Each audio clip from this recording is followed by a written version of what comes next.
여러분들께서 관심이 높으신 베팅의 순간으로 저희 증권광장의 문을 활짝 열겠습니다. 오늘은 YG경제연구소의 차영주 소장과 함께합니다. 어서 오십시오, 소장님. 안녕하십니까. 이제 제 자리를 찾아오셨습니다. 아, 그런가요? 네, 트레이더 출신 아니십니까? 예, 그렇습니다. 소장님께서. 브로커 출신이라서 종목 추천을 많이 하는데, 네.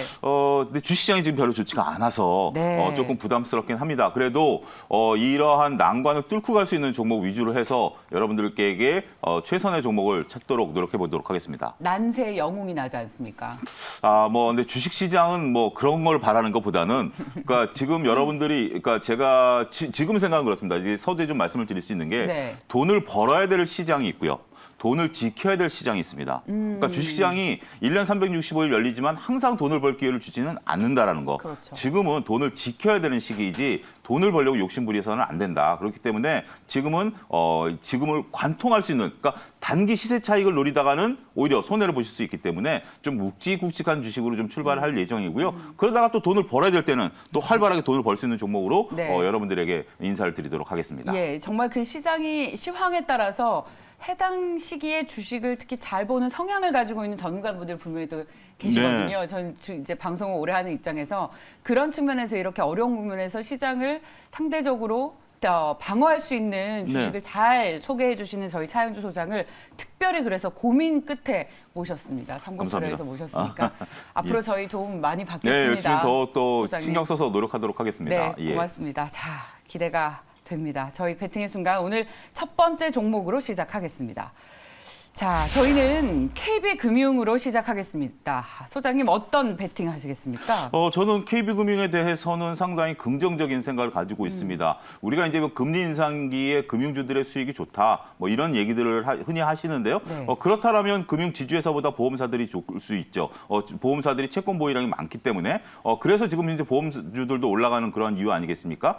근데 KB금융 같은 경우 우리가 여러분들 잘 생각하셔야 되는 게 우리가 이제 은행 예대 마진이 올라간다라고 생각하는데 예대 마진이 KB금융에서 차지하는 비중이 불과 49%밖에 안 됩니다. 네. 그러니까 우리가 이제 은행주 하면 예대 마진이다라고 생각하시는데 그건 오산이고요. 여러분들이 그러니까 이제 기존의 인식을 빨리빨리 바꾸셔야 돼요. KB금융 같은 경우 KB투자증권, 그다음에 그 보험사 이런 쪽에서 비은행 수익이 51%라는 거예요. 그렇게 비은행 수익이? 예, 예. 수익원이 탄탄히 지금 나타나고 있고 이런 것들이 수익이 활발히 진행이 되고 있다라는 것들이죠. 그리고 여러분들 지금 은행이나 증권사들을 이용하기가 과거보다 편해졌나요? 불편해졌나요? 오프라인에서. 많이 불편해졌죠. 지금 영업점들이 사라지고 있기 때문에 네. 온라인에서는 좋아지지만 오프라인에서는 사라진다라는 것은 고정비가 많이 줄어든다라는 거죠. 그러면 은행들이 자금을 효율적으로 운영하고 있다라고 보여지는 것이고요. 이렇게 된다라면 은행주들은 더욱더 수익원들이 늘어나고 있다. 저는 그렇게 보여지기 때문에 KB금융 같은 경우는 지금 같은 상황에서도 시세가 굵직하게 움직이고 있지 않습니까? 그러한 주식들을 여러분들이 조금 주식을 그래도 내가 해야 되겠다라는 분들은 조금 편입을 시켜서 묵직하게 들고 가시는 전략도 필요하지 않겠는가 말씀드리도록 하겠습니다. 비은행 부분 수익이 많이 나는데 지금 정말 어려운 시기에 특히 수익이 많이 나는 부분이 있습니까? 지금 이제 캐시카우 역할은 보험 쪽에서 하고 있고요. 증권 쪽도 지금 뭐 소리 소문 없이 웃고 있죠. 작년에 증권사들이 사상 최고 이익을 구가했습니다. 하지만 올해는 조금 이익이 줄어들 가능성이 있습니다만 어찌됐든 은행 부분들이 절반은 깔고 가는 거고 거기에 이제 투자 부분들이 이제 늘어난다라고 보여진다라면 KB금융을 저는 탑픽으로 보고요. 그래도 KB금융이 좀 마음에 안 든다 그러면 하나금융지주나 우리금융지주 같은 지주회사들에 대한 관심을 지속적으로 가지실 필요가 있지 않겠는가 말씀드리도록 하겠습니다. 그렇다면 이제 전반적으로 지금과 같은 시기에 네. 금융주를 하나쯤은 가지고 있어야 된다라는 관점에서 그렇습니다. KB금융이 탑픽이라고 얘기를 해주셨는데 다른 금융사 대비 KB금융이 가지고 있는 상대적인 매력은 뭐가 있습니까? 아무래도 시장 장악력이겠죠.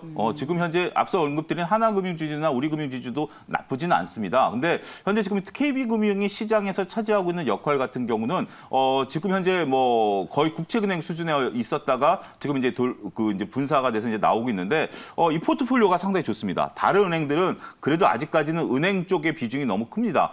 그게 우리가 이제 저도 이제 증권사를 다닐 때 특히 증권회사 같은 경우는 과거엔 천수답이라고 그랬어요. 주식시장이 좋으면 이익 나고 주식시장이 안 좋으면 버티자. 이게 이제 증권회사의 기조였고 은행주도 거의 뭐 그런 식이었는데 이런 천수답을 가장 먼저 탈피할 게 KB금융이다라고 보여지고 있고요. 그래서 다양한 수익원들 여러분들 그 워렌 버핏의 버크셔 해서웨이의 자금줄을 누가 했는지 아십니까? 결국 보험사가 했잖아요. 보험사의 자금줄로 워렌 버핏이 투자를 그렇게 해왔었던 것들이기 때문에 은행들도 보험사들을 끼고 들어가는 거죠. 그렇게 돼야만 지금 우리가 과거에 삼성이 은행이 아니지만 삼성그룹이 은행 역할을 하고 있는 게 두 가지가 있죠. 생명과 화재. 네. 이런 것들이 과거 이제 기아 사태의 주범이다 뭐 이건 뒷얘기인데 어찌됐든 이런 보험사를 끼고 있고 여기서 안정적인 수익 여기에서 그다음에 증권과 은행을 아우를 수 있는 부분들이 상당히 규칙과 주목된다. 저는 그렇게 말씀드리고 싶습니다. 네. 소장님, 저 이제 차트를 보면서 한번 얘기를 네. 해볼까요? 예. 차트를 보면서 얘기를 차트도 해보도록 하겠습니다. 보면서 말씀을 드리는군요. 예, 죄송합니다. 왜냐하면 저희가 이 베팅의 순간 아니겠습니까? 뭐 주식을 보는 데 있어서 중요한 보조지표 중에 하나가 그렇습니다. 이 차트입니다. 예, 차트를 보게 된다라면 네. 지금 현재 여러분들이 일봉을 보게 된다라면 여러분들이 차트가 지금 6만 원에서 6만 3천 원 박스권에서 좀 머물고 있죠. 근데 거래량은 줄죠. 예. 그럼 무슨 얘기죠? 우리가 이제 주가가 양봉을 3개를 크게 키웠으면 이때 사신 분들은 지금 수익원이 얼마입니까? 10% 정도 났어요. 10% 정도 났으면 주식을 팔고 싶은 이런 장에서 주식을 팔고 싶은 욕구가 생기겠습니까? 안 생기겠습니까? 불안하면 이 정도면 감사합니다로 팔겠죠. 예. 근데 그 물량이 안 나온다는 거죠. 그러면 이 물량들은 충분히 여기서 더 바라보고 있다는 거고 그다음에 거래량이 없음에도 불구하고 이 박스권 상단을 뚫으려고 하는 모양 본다라면 이건 교과서입니다. 이런 차트가 교과서 차트입니다. 네, 이런 건 보면 정말 박세환 아나운서도 상당히 미모가 뛰어나십니다. 이 차트를 보면 상당히 이쁘다 이런 생각을 해야 돼요. 이런 차트를 보면. 아이고, 현우씨 터졌습니다. 예. 제가 얼굴이 부어가지고요. 우리 예. 시청자분들이 엄청 지금 난리세요. 아니 근데 갑자기. 이런 차트를 보면 정말 여러분들이 이건 정말 그러니까 우리가 이제 그렇군요. 보잖아요. 주식을 하다 보면 다양한 차트를 보는데 이건 좀 그런데 근데 이런 차트는 정석이다. 이쁘다 이렇게 생각을 하셔야 된다라는 전형적인 차트죠. 예, 소장님 저는요 이 금융주들을 보면서 사실 예. 작년 말부터 인플레이션 그리고 네. 금리 인상을 예고했었기 때문에 만약에 네. 작년 말에 편입을 하셨다면 이미 시장에서 충분히 방어를 하셨을 텐데 네. 시장에서 이렇게 다 회자가 되고 다 알고 있고 실제로 차트도 꽤 많이 올라간 이 네. 시점에서 지금 편입을 하면 늦지 않나라는 그거는 생각을 늘 저는 하고 늦었다라고 있습니다. 생각하고 지금 차트가 다시 뚫고 가는 모양이에요. 뚫고 다시 가는 모양이 뚫고 가는 모습이다. 뚫고 가는 모양이기 때문에 여기서 차트가 꺾어지면 모르겠습니다만 저는 전혀 뭐 그렇게 생각하실 필요는 없다라고 보여지고요. 근데 이제 여러분들이 심리가 그런 게 있어요. 주가가 딱 보면 한편으로 저는 이쁘다라고 생각을 하지만 한편으로 올랐네.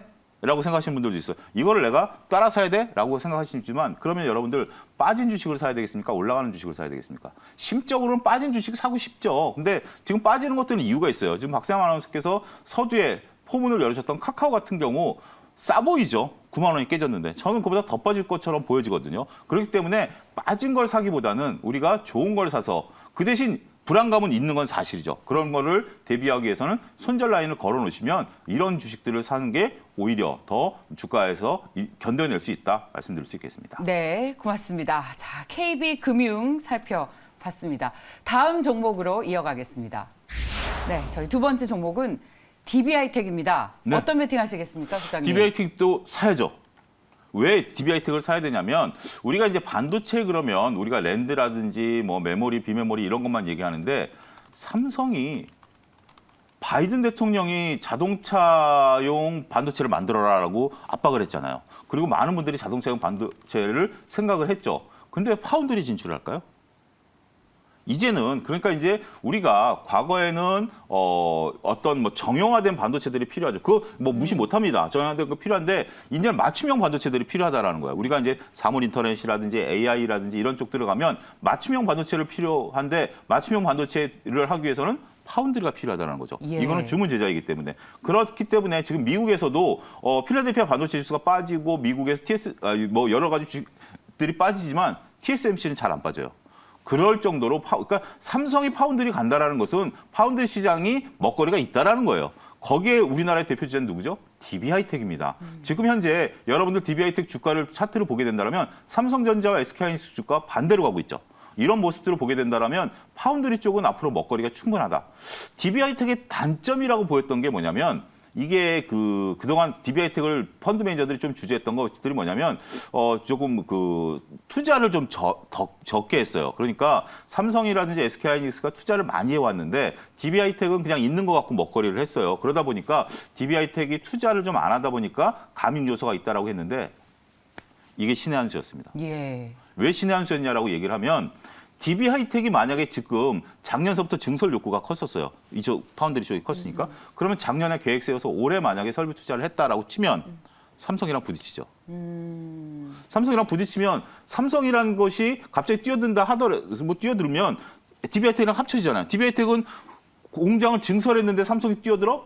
에구 이러지만 지금 공장 증설 안 했잖아요. 근데 삼성이 뛰어들면 자기 것만 가지고도 먹거리를 충분히 꾸려갈 수 있다는 거죠. 저는 이게 신의 한 수라고 봅니다. 이게 의도했던 의도하지 않았던 우리가 이제 증설하는 것들이 증설 효과를 볼 때가 있고 증설 효과를 못 볼 때가 있는데 지금 현대차 그룹 같은 경우 과거에 삼성동에 땅을 살 때 많은 사람들이 자동차 회사를 인수하지 왜 땅을 사느냐라고 했는데 그게 신의 한 수로 나타났잖아요. 그렇죠. 자동차 회사들이 다 망해가고 땅값은 3배가 올랐고 이런 것처럼 DB하이텍의 어떤 그 경영진들이 의도했던 하지 않았던 이 투자가 지금은 본의 아니게 DB하이텍의 안정적인 이익을 창출할 수 있는 좋은 계기가 됐다. 저는 그렇게 말씀드릴 수가 있겠습니다. 경영자 리스크가 아니라 예. 경영자의 판단이 회사의 그렇습니다. 어떤 운명을 바꾸게 됐었던 상황이 된 거죠. 판단이시군요.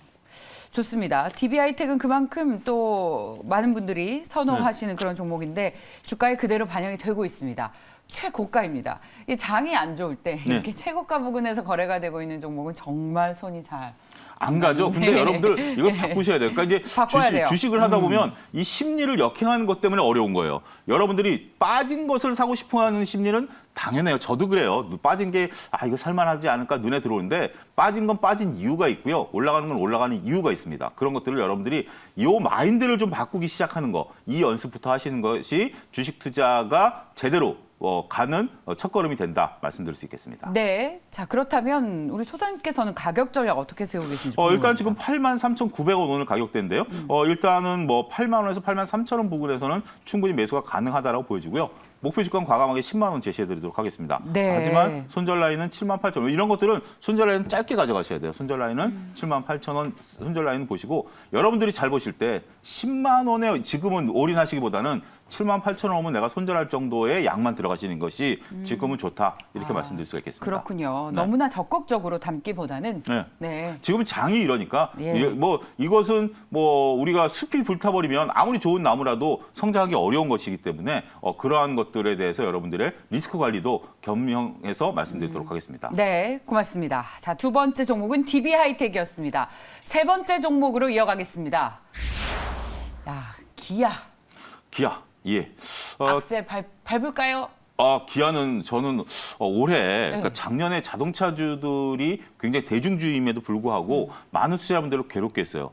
그렇다고 주가가 빠진 건 아니지만 상대적인 박탈감. 그렇죠. 심리는 빠졌죠. 작년 초에 또 얼마나 좋았습니까? 그러니까 심리적으로 빠지면서 상대적인 자동차주, 박탈감들을 느끼고 자동차 잘 팔린다는데 이 빨랫줄에 널어놓은 것도 아니고. 그러니까요. 근데 올해는 저는 기대를 해보고 싶습니다. 여러분들 기아 신차들을 보면 제가 10살만 젊었어도 차를 바꿀 것 같아요. 지금은 어떻습니까? 지금은 나이는 중요하지 않습니다. 지금은 그냥 묵직한 차가 좋습니다. 묵직한 차가 그냥 네. 바꾸지 얼마 안 돼서 묵직한 차가 좋은데 예. 일단은 뭐 이럴 정도로 기아차가 정말 좋다. 우리가 기아차가 테슬라가 전기차 시장에서 글로벌 1위 아닙니까? 이렇게 생각하시면 이것도 오산이에요. 테슬라가 글로벌 1위는 오로지 중국 시장. 오로지 중국 시장이고요. 유럽에서는 누가 1위인지 아십니까? 한국, 코리아. 기아. 예. 기아가 1위입니다. 기아가 1위입니다. 이렇게 지금 이제 기아가 지금 현재 신차 효과가 톡톡히 나타난다라고 보여지고요. 물론 경쟁이 없는 건 아니죠. 우리가 테슬라를 저는 별로 그렇게 지금은 긍정적으로 안 보는 게 테슬라가 하면 GM이 가만히 있습니까? 그러면 뭐 포드가 가만히 있습니까? 이런 회사들이 하잖아요. 그렇기 때문에 경쟁이 격화될 수밖에 없고요. 테슬라는 시간 싸움이 붙었다라고 저는 좀 말씀드리고 싶어요. 빨리 좋은 차들을 빨리 마련하지 않는 한 기존 완성차들에게 먹힐 것이다. 그중에 하나가 바로 기아가 될 가능성이 높다. 저는 그렇게 보기 때문에 지금 시점이라면 기아를 모아가는 전략도 나쁘지 않다. 말씀드릴 수 있겠습니다. 우리 시청자분들께서 오늘 굉장히 채팅창이 활발하십니다. 네. 첫 번째는 박세암 얼굴 호박설, 두 번째는 기아 박스권 매매설. 제 얼굴이 부었다고. 예. 저 욕하면 하한가 맞는다고 한 분이 그러시네요. 여러분 제가 몸 관리 잘하겠습니다. 아, 너무 지금 라면과 박세환 디저트를? 여러분들이 박세환 아나운서의 일거수일투족을 잘 보시네요. 아, 예, 예. 예. 아니, 뭐 인기가 네. 자, 좋습니다. 자, 제 얼굴하고 기아- 비교하세요. 예, 그러면 죄송합니다. 확실히 차이가 나니까. 예. 자, 근데 기아가 네. 지금 박스권에서 오랫동안 탈피를 못한 만큼 네. 이 박스권 매매가 최선이다. 지금 박스권 하단에 와 있다라고 말씀하시는 네. 분들도 있고 제가 봐도 기아의 성장성이나 어떤 기업의 가치에 대해서 너무나 동의합니다만 네. 9만 원까지의 이 매물벽이 두꺼운 매물벽을 1년 동안 뚫지 못했기 때문에 네. 이 어려운 국면에서 이걸 소화해서 새로운 영역을 그려낼 수 있을까라는 아, 이게 의문을 계속 매물대라기보다는 지금 예. 여러분들 주봉 차트를 한번 좀 띄워주시죠. 주봉 차트. 이게 주봉 차트입니다. 주봉 차트인데 주봉 차트인데 지금 여기서 지금 10만 원대, 9만 원대 물려 있으신 물량들 이 매물대를 지금 뚫어줘야 된다라는 거죠. 근데 그 전에 매물대가 더 큽니다. 그렇다면 이건 횡보죠. 이런 횡보 장세에서는 예. 저거가 횡보가 우단히 뚫어주면 횡보한 만큼 올라간다라는 거죠. 그 기울기가 여기서 서서히 이게 좀 떨어지는 기울기는 모르겠습니다만 플랫하게 기울기가 섰어요. 이런 차트도 저는 이쁘다라고 봅니다. 그러니까 장기 투자하시는 분들은 이게 워낙 지금 현재 여러분들 보시는 차트에서 봉까지 올라온 게 굉장히 가파르지 않습니까? 그거를 소화해내는데 보통 저렇게 가파르게 올라오면 봉이 있다가 쭉 떨어지죠. 근데 예. 봉이 안 떨어지고 옆으로 기죠. 예. 그러니까 이제 어떤 평야지대를 만들고 있는 거죠. 그러면 밑에서 올라온 것들을 다 소화해내고 있다라는 거죠. 그렇게 본다면 저는 뭐 나쁘게 보실 이유는 없다. 그렇게 좀 보고 싶습니다. 좋습니다. 자, 기아는 그럼 계속해서 사 모아 가자라는 네. 의견을 주셨습니다. 얼마까지? 주세요? 일단 10만 원까지 보고요. 순절 라인은 7만 8천 원 보긴 하겠습니다만 이거는 그냥 좀 묵직하니 조금씩 적립식으로 모아가는 것도 전략이 되겠다 말씀드릴 수 있겠습니다. 네, 이 조심스럽게 질문을 드려보겠습니다. 네. 10만 원 언제 도달하겠습니까? 그걸 알면 제가 미아리를 가죠. 뭐 그렇습니다. 근데 여러분들 이제 그런 식으로 보셔야 돼요. 결국은 예. 이게 조급한 마음을 가지셔서는 안 되고요. 기아 같은 주식을 투자할 때는 그냥 내가 지금 8만 원에서 기아까지 하면 한 20% 정도 수익이 나니까 내가 1년에 20% 이상, 저는 올해 내에 간다라고 보거든요. 그러면 1년에 20% 수익이면 나는 만족한다라는 분들이 투자하기에는 적절하다 말씀드릴 수 있겠습니다. 예, 좋습니다. 자, 오늘 묵직하게 여러분들 어려운 시장에서 상대적으로 안정적으로 수익을 낼 수 있을 만한 종목들 위주로 소개를 해드리고 있습니다. 마지막 종목입니다. 야, 저희 배팅의 순간에서 마지막 종목은 LG화학입니다. 어떤 배팅 하시겠습니까? 외국인들에게 제가 이제 이거는 뭐 매일경제에서도 한 일주일 전에도 말씀드렸는데 외국인들이 막 살 때 외국인들에게 넘겨주라라고 말씀을 드렸었거든요. 그러니까 지금이라도- 오늘의 배팅은 예. 매도입니까? 예, LG화학 같은 경우는 여러분들이 화학회사로 LG화학을 보시는 분들은 호의하셔도 됩니다. 하지만 저처럼 2차 전지 배터리 회사로 본다라면 지금 여러분들 지금이라도 늦지 않았다. 이건 어쩔 수 없습니다. 왜냐하면 LG화학이 여러분들 뒤통수를 때린 겁니다. 왜냐하면 LG화학을 처음에 갔을 때 제가 항상 비유하는 게 중국집 가서 짬짜면을 시켰어요. 짜장면 짬뽕을 다 먹고 싶어서. 그러더니 짬뽕 한 그릇 딱 내주더니 짜장면 먹으면 돈 더 내. 이거 아닙니까? 이건 화나는 일이죠. 그러면 그 집에서 나와야죠. 그런 건데 여러분들이 지금 외국인들이 단지 산다. LG화학이 아무래도 뭐 자회사로 그 에너지 솔루션을 갖고 있으니 실적을 해준다. 그런 거는 저는 인정 못합니다. 우리나라는 특히 자회사 실적을 그렇게 야박하게 인정하는 회사예요. 자회사 실적 때문에 주가가 올라간다라고 하면 카카오, 삼성물산, SK가 주가가 올라가야죠. 이건 자회사 실적 안 따져주는 거거든요. 그렇기 때문에 회사 입장에서 본다라면 자회사 실적이라고 주주를 달래기를 하죠. 하지만 이게 만약에 엔솔이 들어오면 여러분들 LG화학은 이제 찬밥 신세 되는 거예요. 어쩔 수 없습니다. 그리고 기관들도 덜어내야 되고 외국인들 덜어내고 있는 오늘까지 덜어낼 겁니다. 왜냐하면 기관들은 오늘까지 덜어내야 금요일 날 돈이 들어와서 기관들은 금요일 날 돈을 납입하거든요. 예. 그렇기 때문에 그러한 행태가 이루어질 것으로 보여지기 때문에 LG화학에서는 여러분들 냉정한 판단 필요하다고 말씀드릴 수 있겠습니다. LG화학은 이제 매도하자. 네. 이거 팔고 뭐 살까요? 저는 차라리 LG 에너지솔루션도 아닙니다. 아니다. 제가 작년 이맘때 이 자리에서 매일경제에서 LG화학 사시라고 말씀드렸어요. 그러다가 LG화학이 물적 분할을 발표한 다음에 셀 사지 말고 셀은 파십시오라고 말씀드리고 이차전지 소재를 사시라고 말씀드렸어요. 여러분들 CES에서 저는 이번에 주목한 게 뭐냐면 벤츠가 1000km 가는 배터리를 시제품을 냈어요. 네. 그 얘기는 벤츠가 배터리를 만들겠다는 얘기예요. 네네. 저는 그게 그러니까 여러분들이 흔히 넘어가시는데 저는 그게 쇼킹하다라고 봐요. 그러면 자동차 회사들이 다 내재화하는 거죠. 네. 그러면 벤츠도 만들고 현대도 만들고 포드도 만들고 폭스바겐도 만들면 LG화학이 LG 에너지솔루션의 입지가 줄어들까요, 커질까요? 줄어듭니다. 줄어들죠. 물론 시장 파이가 커지니까 회사 커지는 건 맞죠. 그렇지만 점유율 자체는 떨어지겠죠. 네. 그러면 거기서 반사이익을 볼 수 있는 게 어디죠? 배터리 회사, 배터리 소재죠. 소재 회사. 소재 회사는 예. 납품처가 늘어나는 거예요. 네. 지금 소재를 만들기가 쉬운가요? 어렵죠. 예. 그러면 기존에는 우리나라 배터리 3사에 납품하던 소재 업체들이 벤츠도 납품하고 포드도 납품하고 이런 식이 된다라면 네. 황금알은 거기에 있다고 봅니다. 어디입니까? 정답은 뭐 에코프로나 첨보나 에코프로 비행 같은 여러분들이 좋습니다. 잘 아시는 이런 쪽들에 투자하시는 게 지금은 저는 예. 셀은 그렇게 장기 투자로는 좋지 않다. 예. 너무 좀 과격한 말씀일 수도 있습니다만 아닙니다. 좋습니다. 여러분들이 이 시장의 메커니즘을 무조건 좋다 그래서 따라가기보다는 야 이게 과연 산업을 바꿀 수 있을까? 산업을 바꾸는 게임 체인저는 누가 될까? 좋습니다. 여기에 포커싱을 맞추신다라면 충분히 답이 나오지 않을까 말씀드릴 수 있겠습니다. 좋습니다. 시가총액 1위 코스닥 1위를 이제 넘보고 있는 에코프로비엠 네. 대안이 될 수 있다라는 말씀을 주셨습니다.